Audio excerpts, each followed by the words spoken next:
Hi friends, എല്ലാവർക്കും പുതിയൊരു വീഡിയോയിലേക്ക് സ്വാഗതം. കണ്ണൂർ യൂണിവേഴ്സിറ്റി ഡിഗ്രി അഡ്മിഷൻ 2024 കഴിഞ്ഞ ദിവസം നിങ്ങളുടെ സെക്കൻഡ് അലോട്ട്മെൻറ്റ് പ്രസിദ്ധീകരിച്ചിരുന്നു. അപ്പോൾ അലോട്ട്മെൻറ്റ് ലഭിച്ചവരെല്ലാം തന്നെ 19-നകം SBI ഇ-പേ വഴി നിങ്ങളുടെ അഡ്മിഷൻ ഫീസ് അടയ്ക്കേണ്ടതാണ്. അത് അടച്ചില്ലെങ്കിൽ നിങ്ങൾക്ക് ഇപ്പോൾ ലഭിച്ച അലോട്ട്മെൻറ്റ് നഷ്ടപ്പെടുകയും തുടർന്നുള്ള അലോട്ട്മെൻറ്റിൽ നിങ്ങളെ പരിഗണിക്കുന്നതുമല്ല. അഡ്മിഷൻ ഫീസ് 930 രൂപയാണ് ജനറൽ വിഭാഗത്തിന്, SC/ST വിഭാഗത്തിന് 920 രൂപയുമാണ്. ഒന്നാം അലോട്ട്മെൻറ്റിൽ ലഭിച്ച് ഫീസ് അടച്ച വിദ്യാർത്ഥികൾ വീണ്ടും ഹയർ ഓപ്ഷൻ ലഭിച്ചാൽ ഫീസ് അടയ്ക്കേണ്ടതില്ല. ഓക്കെ, നമ്മൾ കഴിഞ്ഞ ദിവസം പറഞ്ഞാൽ ഒരു പ്രാവശ്യം മാത്രം നിങ്ങൾ ഫീസ് അടച്ചാൽ മതി. 1-2 അലോട്ട്മെൻറ്റ് ലഭിച്ച വിദ്യാർത്ഥികൾക്ക് അഡ്മിഷൻ ലഭിക്കുന്നതിനായി കോളേജുകളിൽ ഹാജരാകുന്നതിനുള്ള അലോട്ട്മെൻറ്റ് മെമ്മോ 15/6/2024 മുതൽ വെബ്സൈറ്റിൽ നിന്നും ലഭ്യമായിരിക്കും. അപ്പം അലോട്ട്മെൻറ്റ് മെമ്മോയിൽ നിങ്ങളുടെ കോളേജ് കോഴ്സ് ഡീറ്റെയിൽസ് എല്ലാം ഉണ്ടാകും. ഏത് ഡേറ്റിലാണ് നിങ്ങൾ കോളേജിൽ പോയി അഡ്മിഷൻ എടുക്കേണ്ടതെന്നുള്ള ആ ഒരു ഇൻഫർമേഷനൊക്കെ ഉണ്ടാകും. അപ്പോൾ നിങ്ങളുടെ അലോട്ട്മെൻറ്റ് മെമ്മോയിൽ പറയുന്ന ആ ഒരു ഡേറ്റിൽ നിങ്ങൾ അഡ്മിഷൻ എടുക്കേണ്ടതാണ്, കോളേജിൽ പോയി അഡ്മിഷൻ എടുക്കേണ്ടതാണ്.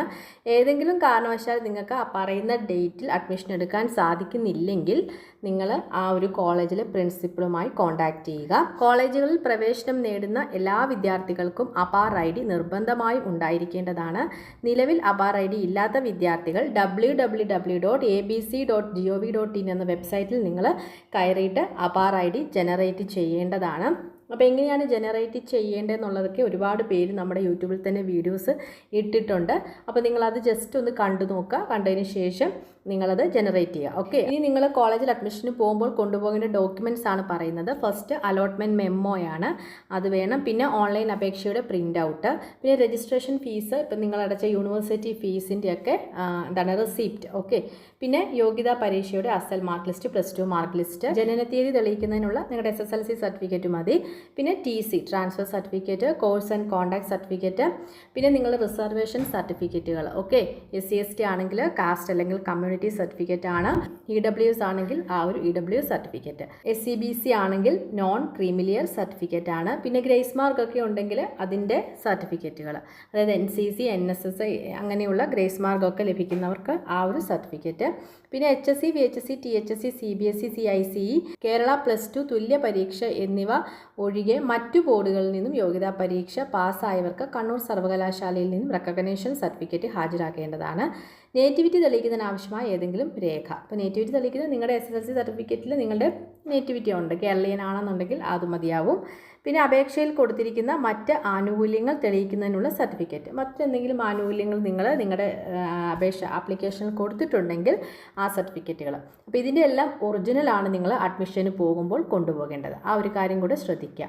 ഇനിയും പറഞ്ഞ താൽക്കാലിക പ്രവേശനം, അതായത് ടെമ്പററി അഡ്മിഷനെ കുറിച്ചാണ്. ഹയർ ഓപ്ഷൻ നിലനിർത്തുന്നവർ ഇപ്പോൾ അലോട്ട്മെൻറ്റ് ലഭിച്ച കോളേജുകളിൽ താൽക്കാലിക പ്രവേശനം നേടേണ്ടതാണ്. ഇതിനായി അവർ സർട്ടിഫിക്കറ്റുകളെല്ലാം ഇപ്പോൾ അലോട്ട്മെൻറ്റ് ലഭിച്ച കോളേജിൽ ഹാജരാക്കി പ്രവേശനം ഉറപ്പുവരുത്തേണ്ടതാണ്. ഇത്തരം വിദ്യാർത്ഥികൾ മറ്റു ഫീസുകൾ കോളേജുകളിൽ അടയ്ക്കേണ്ടതില്ല. അടുത്ത അലോട്ട്മെൻറ്റുകളിൽ ഈ വിദ്യാർത്ഥികൾക്ക് ഹയർ ഓപ്ഷൻ ലഭിക്കുകയാണെങ്കിൽ പുതുതായി അലോട്ട്മെൻറ്റ് ലഭിച്ച കോളേജിൽ പ്രവേശനം നേടേണ്ടതാണ്. അല്ലാത്ത പക്ഷം അഡ്മിഷൻ പ്രക്രിയയിൽ നിന്നും പുറത്താകുന്നതാണ്. ഓക്കെ, അപ്പം ടെമ്പററി ആയിട്ട് അഡ്മിഷൻ എടുക്കുന്ന വിദ്യാർത്ഥികൾ ഹയർ ഓപ്ഷൻസ് നിലനിർത്തുക. നിങ്ങൾക്ക് ഏത് അലോട്ട്മെൻ്റ് ആണോ അല്ലെങ്കിൽ ഏത് കോളേജാണോ ലഭിച്ചത് ആ കോളേജിൽ പോയി നിങ്ങൾ ടെമ്പററി ആയിട്ട് അഡ്മിഷൻ എടുക്കണം. നിങ്ങളുടെ സർട്ടിഫിക്കറ്റുകളെല്ലാം കൊണ്ടുപോയിട്ട് അവരത് ചെക്ക് ചെയ്തിട്ട് അവരത് തിരിച്ചു തരും. അപ്പം അങ്ങനെ നിങ്ങൾ അവിടെ പോയി ടെമ്പററി അഡ്മിഷൻ എടുക്കണം. പക്ഷേ നിങ്ങൾ ഫീസ് ഒന്നും ഇപ്പോൾ അടയ്ക്കേണ്ട ആവശ്യമില്ല. ഇനി 3rd അലോട്ട്മെൻറ്റിൽ നിങ്ങൾക്ക് മറ്റൊരു കോളേജിൽ ലഭിക്കുകയാണെങ്കിൽ നിങ്ങൾക്ക് ആ കോളേജിൽ പോയി ജോയിൻ ചെയ്യാവുന്നതാണ്. ഓക്കെ, താൽക്കാലിക പ്രവേശനം നേടിയ വിദ്യാർത്ഥികളുടെ വിവരങ്ങൾ കോളേജുകൾ പ്രത്യേകം രജിസ്റ്ററിൽ രേഖപ്പെടുത്തേണ്ടതാണ്. ഹയർ ഓപ്ഷൻ നിലവിലില്ലാത്ത എല്ലാ വിദ്യാർത്ഥികളും മുഴുവൻ ഫീസ് അടച്ച് അലോട്ട്മെൻറ്റ് ലഭിച്ച കോളേജുകളിൽ അലോട്ട്മെൻറ്റ് മെമ്മോ പ്രകാരമുള്ള തീയതികളിൽ സ്ഥിര പ്രവേശനം നേടേണ്ടതാണ്. അത് പെർമനൻറ്റ് അഡ്മിഷൻ എടുക്കുന്നവരാണ്. ഫീസ് എല്ലാം അടച്ച് നിങ്ങൾ ഏത് കോളേജാണോ അഡ്മിഷൻ എടുക്കാൻ ആഗ്രഹിക്കുന്നത് അവിടെ നിങ്ങൾ അഡ്മിഷൻ എടുക്കുക. കോളേജുകളിൽ സ്ഥിരപ്രവേശനം നേടുന്നവർ ഹയർ ഓപ്ഷൻ റദ്ദ് ചെയ്ത് എന്ന് ഉറപ്പുവരുത്തേണ്ടതാണ്. അപ്പോൾ ആ ഒരു കാര്യം കൂടെ ശ്രദ്ധിക്കുക. ഇപ്പോൾ പെർമനൻ്റ് ആയിട്ട് അഡ്മിഷൻ എടുക്കുന്ന വിദ്യാർത്ഥികൾ, നിങ്ങൾക്ക് ഇപ്പോൾ ലഭിച്ച ആ ഒരു അലോട്ട്മെൻറ്റിൽ നിങ്ങൾ സാറ്റിസ്ഫൈഡ് ആണ്, ആ കോളേജിൽ തന്നെ നിങ്ങൾക്ക് മതി എന്നുള്ളവർ കോളേജിൽ പോയി അഡ്മിഷൻ എടുക്കണം. അപ്പോൾ അതിനു മുമ്പേ നിങ്ങൾ ചെയ്യേണ്ട കാര്യം നിങ്ങളുടെ ഹയർ ഓപ്ഷൻസ് എന്തെങ്കിലും ഉണ്ടെങ്കിൽ അതെല്ലാം നിങ്ങൾ ക്യാൻസൽ ചെയ്യുക എന്നുള്ളതാണ്. അല്ലാത്ത പക്ഷം അടുത്ത അലോട്ട്മെൻറ്റിൽ ഹയർ ഓപ്ഷൻ ലഭിക്കുകയാണെങ്കിൽ പുതുതായി അലോട്ട്മെൻറ്റ് ലഭിച്ച കോളേജുകളിൽ പ്രവേശനം നേടേണ്ടി വരും. ആ ഒരു കാര്യം ശ്രദ്ധിക്കുക. പിന്നെ മൂന്നാം അലോട്ട്മെൻറ്റ് 8/7/2024 പ്രസിദ്ധീകരിക്കുന്നത്. നിങ്ങൾക്ക് എന്തെങ്കിലും ഡൗട്ട്സ് ഒക്കെ ഉണ്ടെങ്കിൽ ഇവിടെ നമ്പേഴ്സ് കൊടുത്തിട്ടുണ്ട്, ഫോൺ നമ്പേഴ്സ് കൊടുത്തിട്ടുണ്ട്. അപ്പോൾ അതിൽ നിങ്ങൾ കോൺടാക്റ്റ് ചെയ്യുക. ഓക്കെ, അപ്പോൾ ഇത്രയും വിവരങ്ങളാണ് നമ്മുടെ ഈ ഒരു ഇൻസ്ട്രക്ഷൻസിൽ കൊടുത്തിട്ടുള്ളത്. നിങ്ങൾ ഈ ഇൻസ്ട്രക്ഷൻസ് വായിച്ച് നോക്കുക. അപ്പോൾ ഇത്രയൊക്കെ കാര്യങ്ങളാണ് ഈ ഒരു വീഡിയോയിൽ ഷെയർ ചെയ്യാനുള്ളത്. ഏറ്റവും ലേറ്റസ്റ്റ് അപ്ഡേറ്റുമായിട്ട് വീണ്ടും കാണാം. അതുവരെ ബൈ, താങ്ക്